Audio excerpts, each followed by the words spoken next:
আমরা আজকে এক দফার দাবিতে আজকে এখানে হাজির হয়েছি। আমরা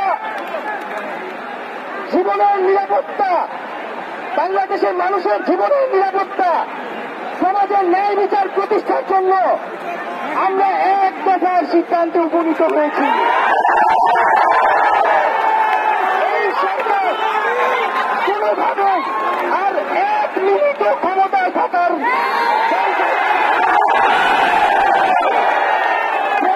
বলেছে গণভবনের দরজা খোলা আছে।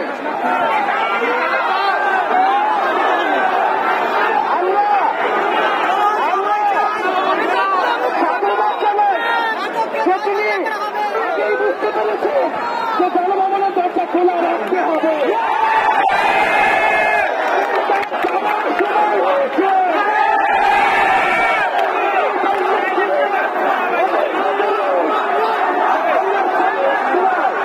আমরা আপনাকে উৎখাত করার জন্য আসবো।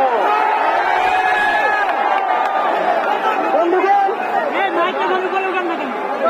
আমরা খুবই স্পষ্ট কথা, শুধু শেখ হাসিনাকে পদত্যাগ করলেই হবে না। এই যে খুন, লুটপাট, দুর্নীতি এই দেশে হয়েছে তার বিচার হতে হবে। আমরা পদত্যাগ দিয়ে তাকে কোনো এক্সিট রুট দিতে চাই না। তাকে পদত্যাগ করতে হবে, বিচারের আওতায় আনতে হবে। এবং শুধু শেখ হাসিনা নয়, পুরো মন্ত্রী পরিষদ, সরকার সবাইকে পদত্যাগ করতে হবে।